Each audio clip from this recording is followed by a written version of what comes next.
Halo guys, nama gue Stan dari StepTech, dan di video akhir tahun ini gue bakal nge-unboxing dan juga review HP iPhone. Yap, udah lama banget, dan sekarang ini iPhone yang sangat viral banget karena harganya udah turun banget ya, yaitu si iPhone 13. Di harganya yang sekarang hanya sekitar 8 juta baru dan 7 jutaan bekas yang kayak baru. Ini menurut gue value-nya sih bagus banget, ya malah lebih bagus daripada HP Android mid-range kayak S23 FE atau Galaxy A55. Menurut gue S23 FE lah yang harganya mirip-mirip.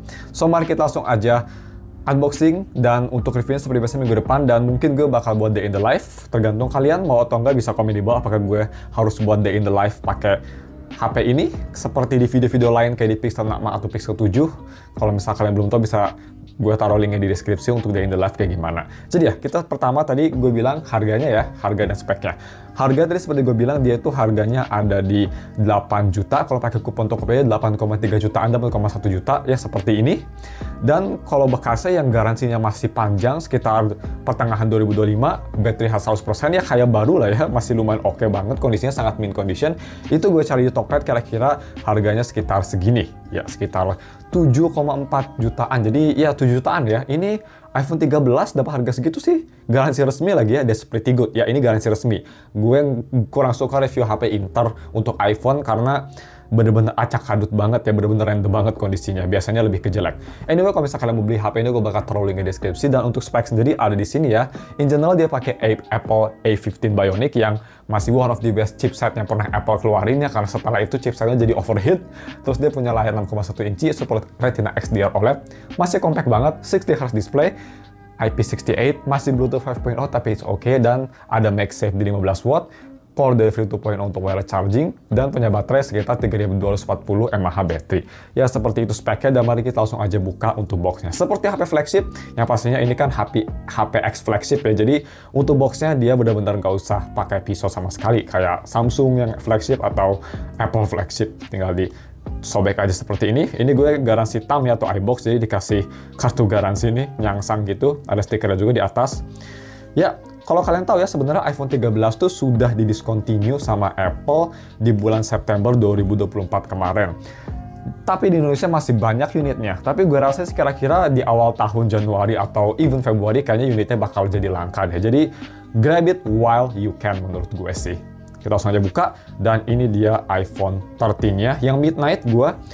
Gue sendiri nggak pernah pakai iPhone 13 ya. Kalau misalnya kalian tahu, gue dulu tuh pakainya iPhone 13 mini. Jadi gue pertama kali pakai iPhone 13 yang nge-review HP ini, dan first impression sih ini midnight-nya ternyata lebih ke gelap ya. Jadi agak dark dia itu midnight-nya. Nggak hitam-hitam banget, ada kayak kebiruannya gitu. Oke, kita kepinggirin dulu aja. Dan seperti biasa, di sini Apple nggak ngasih charger, dan masih pakai Lightning. Buat yang lupa, Type-C baru di 15. Type-C to Lightning, dan di sini pastinya ada Apple sticker yang cuma satu doang. Dan gue dengar katanya Apple nggak bakal ngasih stiker lagi ya, karena buat iPhone selanjutnya. Sangat menyayangkan, tapi ya it's okay lah. Oke, dan kalau misalnya kita langsung buka aja. Oh, very satisfying. Kita taruh sini ya. Dan kita langsung tutup lagi boxnya, kita fokusin ke HP-nya. Seperti ini. Oke, dan ini dia iPhone 13. Sorry ya, cepet banget kena debu karena kamar gue memang berdebu banget. Di sini midnight-nya sendiri dia lebih ke warna biru, kelihatan banget di kamera daripada space gray atau black. Midnight ya bener, midnight kan biasa langitnya masih biru ya. Di sini ada dua kamera yang menurut gue ini masih sangat bagus banget ya. Ini di main kameranya ada di 12 megapiksel optical image stabilization, ada sensor shift, dan kamera kedua ini 12 megapiksel ultra wide. Sedangkan kamera depan ini di 12 megapiksel dan ada depth sensor atau biometrik yang pasti untuk Face ID. Dan untuk semua kamera itu tiga-tiganya bisa nge-record di resolusi 4K 60 fps, dan untuk main kamera bisa Dolby Vision di 4K 60 juga. So, udah sangat-sangat flagship sekali untuk speknya sendiri. First impresi untuk size sendiri sih gue suka ya, 6,1 inci. Jadi nggak besar banget, tapi masih enak untuk nonton film dan masih compact ini. Yang pastinya nggak se-compact iPhone 13 mini waktu itu gue review, itu HP bener-bener damn, one-handed master banget. Tapi memang untuk nonton film itu kurang enak. Anyway, ini banyak banget debu, sorry. Tapi gue sih nggak ada masalah, dan yang kenapa gue tertarik banget sama HP ini, karena walaupun memang technically ya, S23 FE kan lebih baru dan harganya itu sekitar 6,5 juta, ya sekitar 1 juta lebih murah daripada ini, tapi nambah sejuta sih gue lebih milih iPhone 13 ya. Pertama, performance lebih baik, nggak cepet panas, baterai bakal lebih bagus ya. Terus yang kedua, yang ketiga kameranya yang pasti bakal lebih baik juga, terutama untuk video recording. Dan yang keempat software support bakal lebih baik karena S23 FE itu software supportnya tinggal 3 tahun lagi.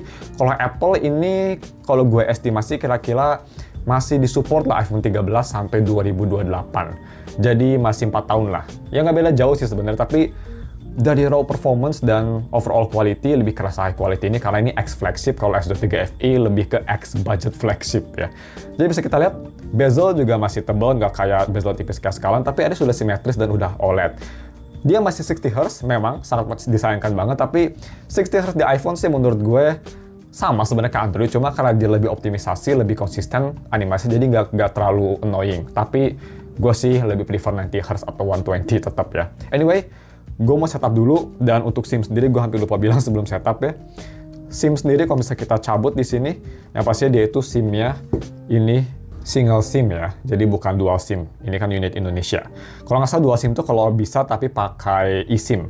Anyway, gue mau setup dulu iPhone 13 dan gue bakal balik lagi seperti biasa untuk si first impression-nya. Atau lebih tepatnya kita tes-tes yang lain kayak gaming dan teman-teman. I'll see you soon. Oke guys, udah gue setup HP-nya, dan tadi kan gue bilang gue mau main Ultra Wave, tapi internet gue lagi error, jadi gue nggak bisa download dulu ya, so sorry about that, lagi agak lemot, jadi agak lama. Jadi kita bakal nanti tesnya gaming minggu depan aja seperti biasa untuk first digabung sama full review-nya maksud gue. Oke, langsung aja kita tes yang pertama seperti biasa, Face ID-nya.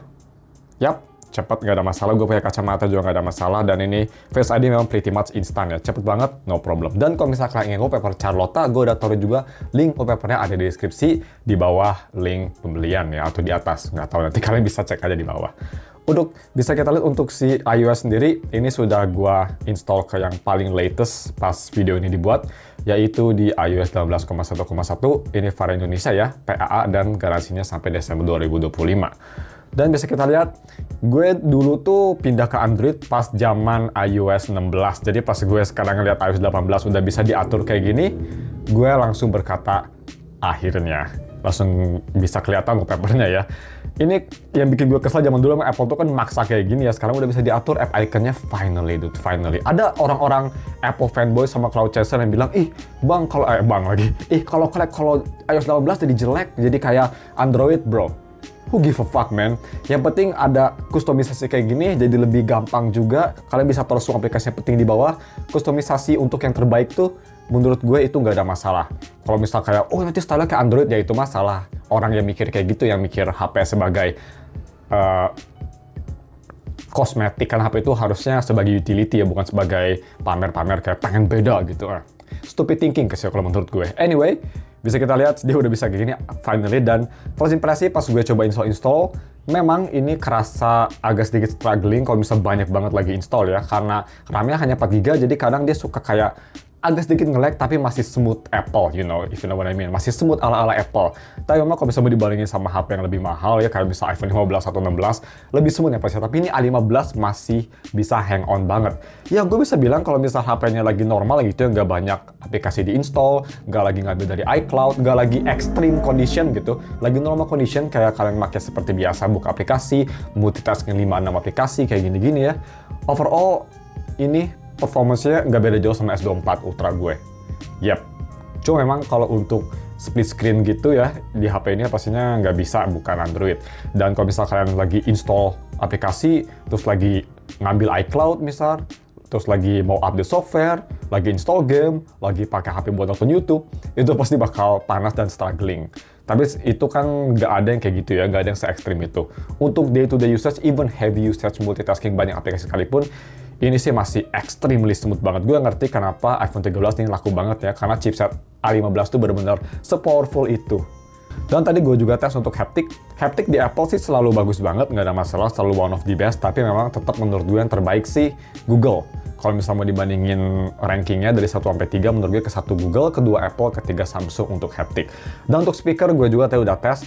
Speaker gue bandingin sama S24 Ultra, dan ternyata S24 Ultra nggak sebagus itu ya speakernya, karena nggak beda jauh lah kualitasnya. Jadi memang kalau speaker menurut gue nomor 1 Apple masih terbaik, kedua mungkin Google, tapi kadang Samsung. Itu sih menurut gue, 2-3 antara Samsung sama Google, mirip-mirip. Speakernya Apple sih masih sangat oke banget ya, misal kita mau denger siapa ya, Max Verstappen di interview. race. Do you feel as though he had an opportunity to win? Was a bit, upset with himself probably, and I said, mate, like, these things can happen. We are all pushing to. Ya, speakernya khas Apple banget ya, bener-bener pas banget semuanya. Tuningnya bagus. Kalau Samsung karena suka agak terlalu kurang bass, di sini pas semua yang gue suka sih. Gue emang dari dulu suka banget sama speakernya Apple device karena dia pas gitu. Dan aspek terakhir yang gue mau tes yang pastinya yang the best dari HP ini, apalagi untuk harganya sekarang cuma 7 jutaan, menurut gue terbaik lah, yaitu dari kameranya. Kameranya dia dual kamera, tadi gue bilang main dan ultra wide. Nggak ada telephoto, tapi gue sih no problem. Dan kita langsung coba tes ya untuk fotonya. Ini gue matiin dulu untuk live fotonya. Dan kita foto seperti biasa. Ini Ember sama si Ether. Gue udah nggak main gamenya, tapi still pretty cute figure. Dan ini untuk ultra wide. Nice. Dan yang gue suka sama Apple, dia shutternya tuh sangat cepet ya. Samsung pun sekarang di S24 Ultra shutternya nggak bisa secepat itu. Kelemahan Samsung itu sih karena megapiksel 200 megapiksel, lensa yang dia pakai itu nggak bisa instant shutter gitu kayak Apple for some reason. Sekali lagi deh kita coba nih foto untuk buku manga. Dan selfie-nya seperti ini. Bisa wide selfie juga ya kalau ingin. Tapi gue sih mending close up aja. Khas Apple, selfie-nya natural ya. Dan bagaimana untuk video recording, ini menurut gue the best sih. Untuk mic menurut gue, yang terbaik masih Samsung ya. Even dibanding sama 15 Pro Max, Samsung S24 Ultra itu mic-nya absolutely amazing, noise isolation-nya amazing. Tapi Apple juga nggak kalah untuk kualitasnya. Apalagi iPhone 13 pun yang harga 7 juta, lihat nih kualitasnya ya. Langsung kita record di 4K 60, 1, 2, 3. Oke guys, ini dia video recording pakai resolusi 4K 60. Fun fact aja, gua dulu nge-record juga pakai iPhone 13 mini, sama juga kualitasnya seperti ini dan sangat-sangat baik. Kalau misalnya kita mau coba fokusnya ini di sini. Jadi ini memang kelemahan dari iPhone 13 ya, dia fokusnya nggak bisa deket banget. Maksimal segini, harus pakai ultra wide. Yang menurut gue ultra wide-nya kualitasnya oke, tapi not the best. Nah, kalau misalnya kita mau coba kesini, nah bisa kita lihat ya, noise-nya juga minim dan ini pretty much really good quality. Cuma sayangnya ternyata dia nggak bisa ganti ke ultra wide dan maksimum zoom hanya 3 kali guys. Dia nggak bisa ganti ke ultra wide sama sekali ya kalau bisa 4K 60. Kalau mau ganti kalian harus turunin resolusinya ke 4K 30 kayak gini, baru bisa ganti lensa. Jadi ultra wide-nya hanya 4K 30 sayangnya. Tapi 4K, ultra wide-nya memang biasa aja ya, nggak bagus-bagus banget, banyak noise, banyak kayak kumul-kumul gitu. Mendingan stick di main kamera aja. 4K 30-nya juga lebih jernih, noise-nya lebih minim. Jadi buat yang suka nge-record di ruangan lebih gelap, 4K 30 much better choice. Oke, kita balik aja langsung ke si S24 Ultra kamera. Nah, seperti itu kualitas videonya. Bagaimana? Pretty good, right? Apalagi mikrofon dan kualitasnya ini masih bagus banget. iPhone memang menurut gue kelebihan besar dari iPhone tuh value-nya dari video recording yang masih one of the best even di tahun 2024. Ada yang bisa nyaingin, tapi sih untuk ease of use, shutter speed, terus kayak gitu lebih bagus Apple sampai sekarang pun menurut gue. Jadi ya, ini menurut gue untuk harga 7 juta, 8 jutaan, first impresi gue sih ini amazing ya. Kalian dapet internalnya yang cukup oke, 128 GB, nggak 64 at least. Terus performance-nya masih bagus banget, software-nya masih disupport lama juga. Kameranya oke, terutama videonya absolutely amazing, buat gaming juga mantep. Menurut gue sih di harga 7-8 jutaan, tergantung kalian mau beli baru atau bekas, yang resminya. Ini value-nya sih mantep banget. Gue sih lebih rekomen ini daripada Xiaomi 14T Pro ya, atau misal kayak HP-HP lain kayak misal S23 FE gitu yang harganya mirip. Atau mungkin S23 bekas gitu. Kalian bisa mikir, S23 bekas kan harganya sekitar 8 jutaan juga ya.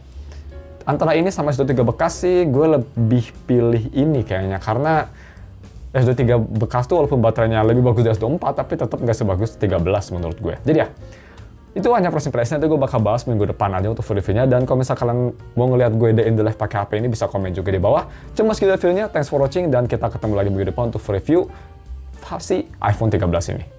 I'll see you next week.